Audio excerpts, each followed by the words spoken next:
Walang ganun. Wala. Hindi, tsaka, basta thank you lang. Saka, syempre, mamimiss ko kayo. Mamimiss ko yung samahan. Hindi ko alam kung ano yung mapupuntahan kong lugar. Syempre, new environment. Pero lahat ng natutunan ko sa inyo, syempre, babaunin ko. And syempre, senior high school, dito ako nag-grow ng gusto eh. Parang pagkatapos ako pagpasapasahan. Parang clear balitas yung mata ko. Pero alam mo yun, thankful ako sa lahat ng mga naging leaders ko. Starting from, syempre kay Mang Joaquin, from Mang Solis, to Mang Tayamora, syempre kay Mang, lalo na kay Mang.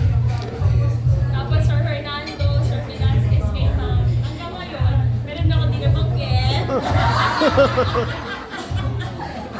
Nagbilang kayo. So ayun, so thankful ako kasi kung ano naman yung mga na-achieve ko throughout the years, syempre siguro ko rin naman. And syempre, I would always remember senior high school. Ito yung mas tumatak sa buhay ko kasi mas matagal ko kayo nakasama. Diba? Yung iba bago lang, pero bakit yung feeling na matagal na? Kasi nga, yung samahan napakaganda. Yun nga, sabi ko nga, walang bullying, walang masarap, walang gano'n. Walang gano'n sa senior high school.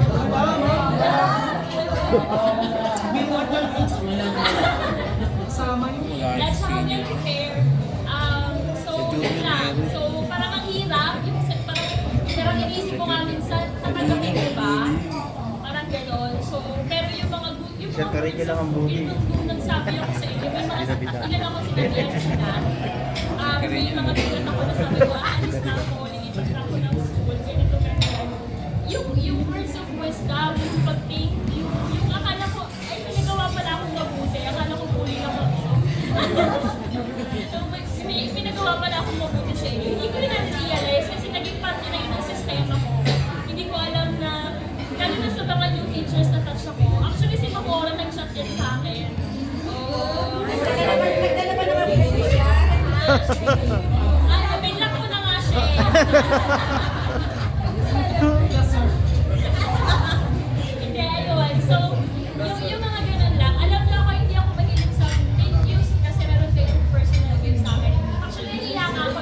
Nakalimutan ko lang mag-chat. Sabi ko sana huwag nang mag-ambagan kasi nahiya ako. Kasi kumbaga meron na tayong ambagan dito. Babalik ko na pa. Sabi ko ako kahit sweet words, messages lang. Yung pampalakas lang na loob kasi I know ang dami nagsabi sa akin. Kahit sila naman sinabihan ako na I would be in another school na very challenging environment. Very different from Wabansan. Even my supervisor said to me na hanggang maaari ayaw niyang nandun ako. Pero alam niyo yung mga sinabi ko sa akin ngayon, sabi ko, babaunin ko yan. May maiisip ko, siguro may challenges na nandun. Siguro may mga challenges talagang mangyayari kasi it's a different environment, it's a different culture. Paunin ko yung lahat. Kaya nakapagbuli pa lahat ng message. Kasi yun lang, yung pinaka-importante sa akin kasi this will be very new to me. And sa totoo lang, hindi ko po in-expect ko. Sabi ko nga, subukan ko lang mag-apply. Subukan ko lang. Binigay naman ni Lord. So siguro along the way, ang dami kong pinagdaan. Siguro ito lang yung pinagpipray ko kay Lord na galing niya ako sa anak ko. Gusto niya ako para, kasi yung sakit ko, pinagpasan ko sa akin. That's isa yun sa painful memories ko. Isa yun sa mga painful experiences. Grabe kasi yan. Parang every Bawat year, taon, this excess. book ko Una talaga. 80 siya.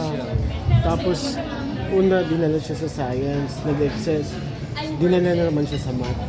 Parang 2 taon siya sa math. So, dun siya nag-decide na mag-senior high na. Grabe pinagdaanan niya ng junior high siya.